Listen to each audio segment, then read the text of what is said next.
Hello and welcome to the Chanel. My name is Flora Demand. If you have not been here before, I am South Florida's premier 6'4" petite drag queen. Hold for applause. Now, today we are reviewing / discussing episode 1 of King of Drag. And if you don't know what King of Drag is, it is our new reality competition series to find America's next King of Drag. And we have 10 contestants and a 6-episode season because it is the first season. I will explain the format very briefly. If you'd like to skip past that, go to whatever is up here this time. Let's get into the format. The format in general is that every single week there will be a theme that all of the challenge and parts of the episode follow. Now, we have a mini challenge, which they call a weenie challenge every week, and then we will have a maxi challenge, which they call the beefy challenge or main heat. I think I also heard them call it once. I don't know. Then we have the elimination. Now, for the elimination, it is different every single week, and it's going to be in theme with the week. So again, really quickly, we have the weenie challenge, then we have the beefy challenge, and then we have our elimination, which is going to be different every single episode. I'm assuming kind of like exterminations on Dragula, so a little different. And then there is no runway. There's no runway, so this is not like Drag Race. There's no lip sync for your life, and there's no runway. They're doing their own thing here. Love to see it. And the judges will be Sasha Velour, and we have Tenderoni as the main reoccurring judges, and then we have a few rotating, and then a guest judge. So it'll be 5 panel judge every single week, plus our host, Murray Hill, who is hosting the entire series and is, popping in and out of the workroom with the kings, with the bros, chilling out in the man cave.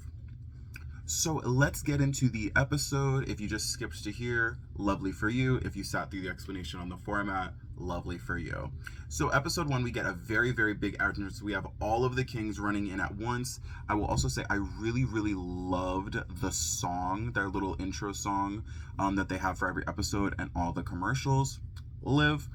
So we have all of them running through like a banner, like it's a football style. And this is, again, very different from Drag Race. It's not the 1-by-1 entrances with like the little confessionals and like, I'm so-and-so from such and such.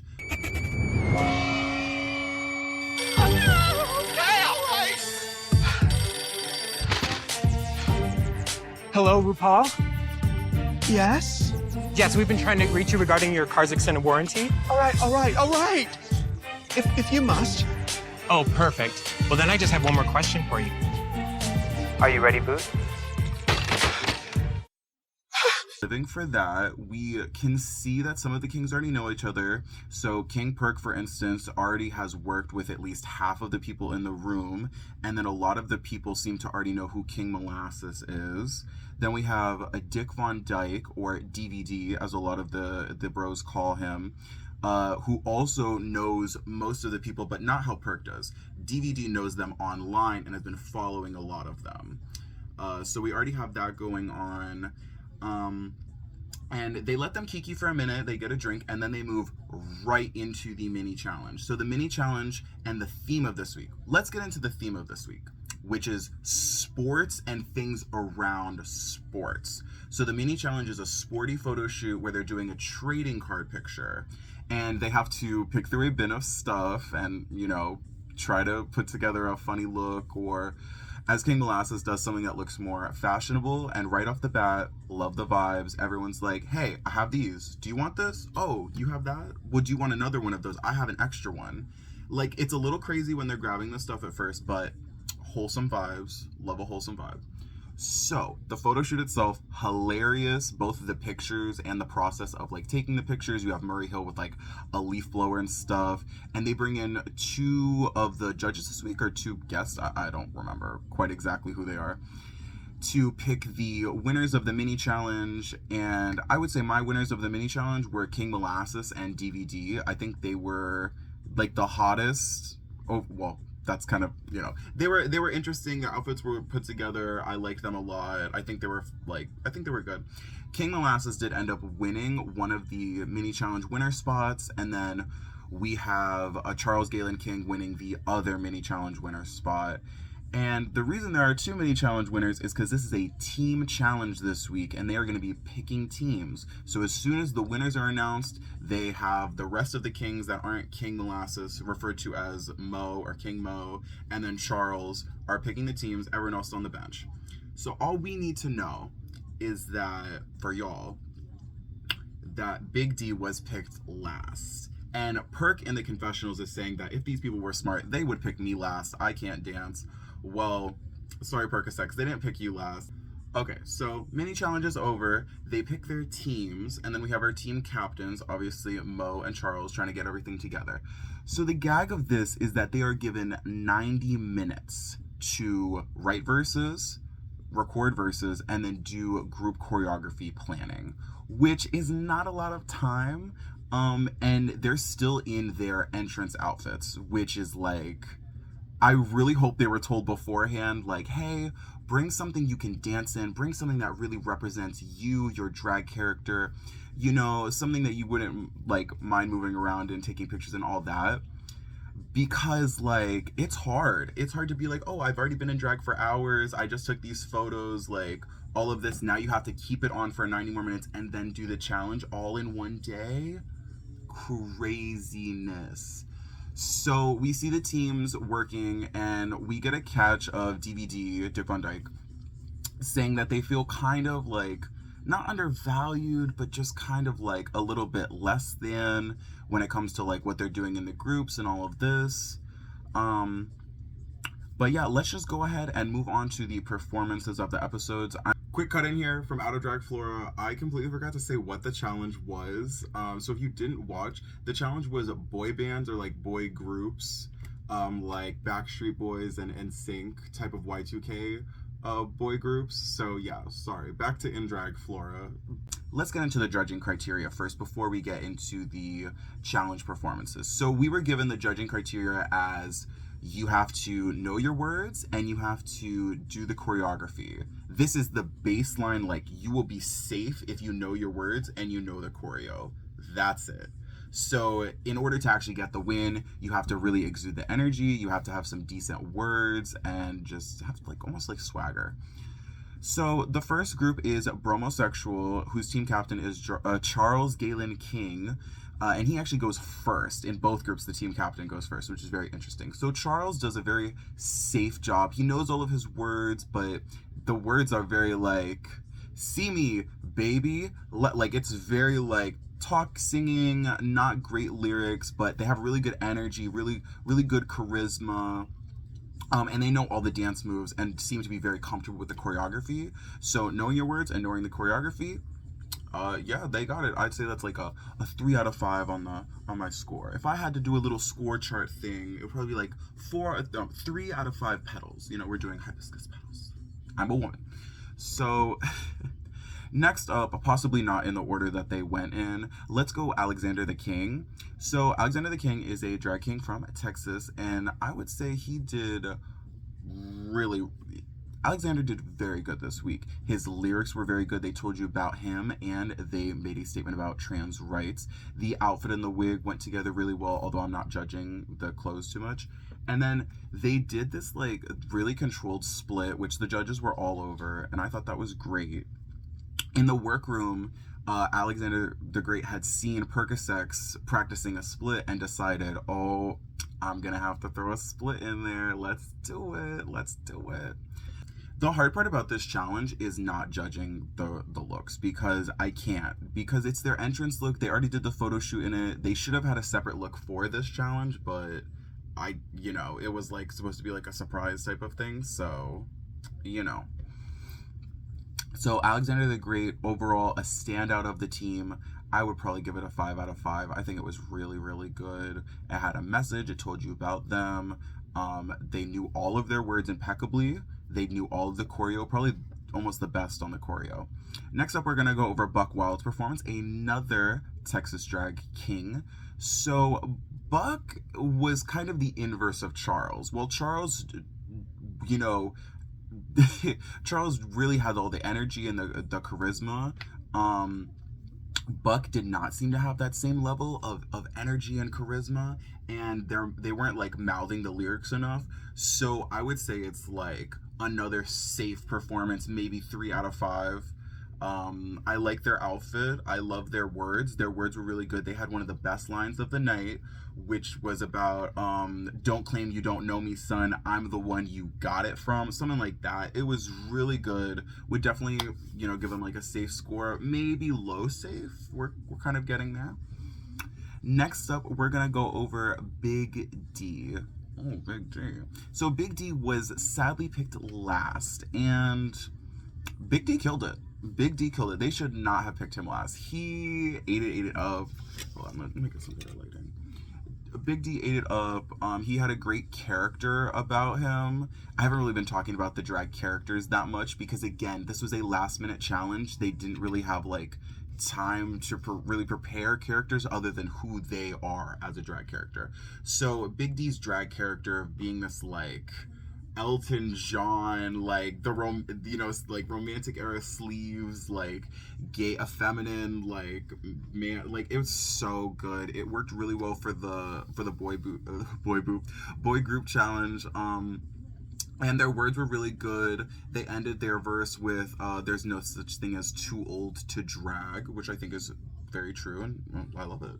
And they knew the choreography really well. Again, I'd give this like a 5 out of 5. Like they not only did they like nail everything they were asked to, like did even better. So now onto the last performer of Group 1. We have Tuna Melt, who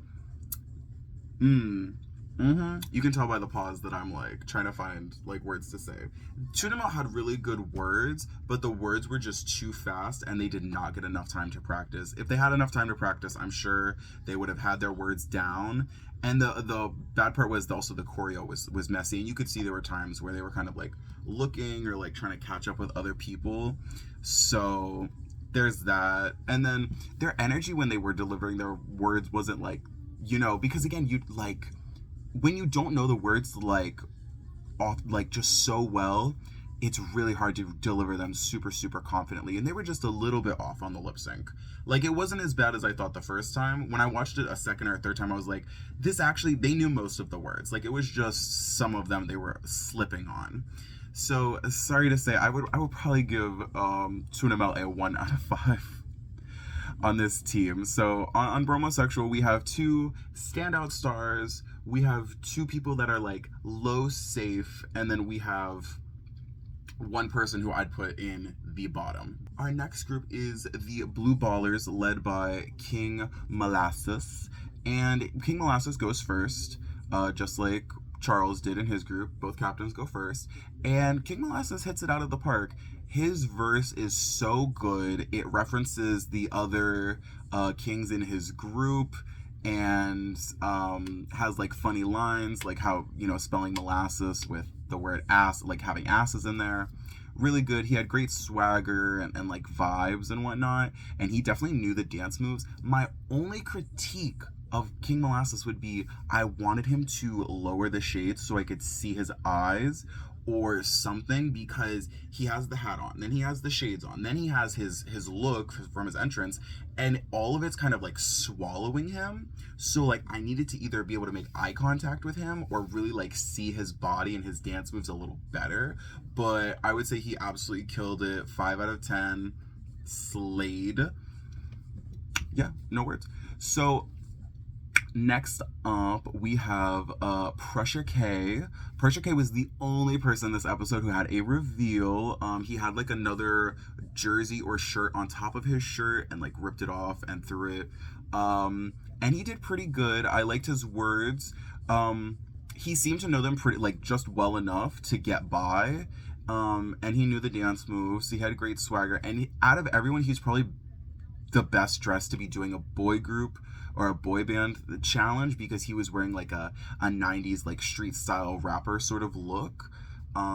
So yeah, I loved it. I think he did really good. I give it like maybe a 4 out of 5, because I think he did better than Buck and Charles in the other group.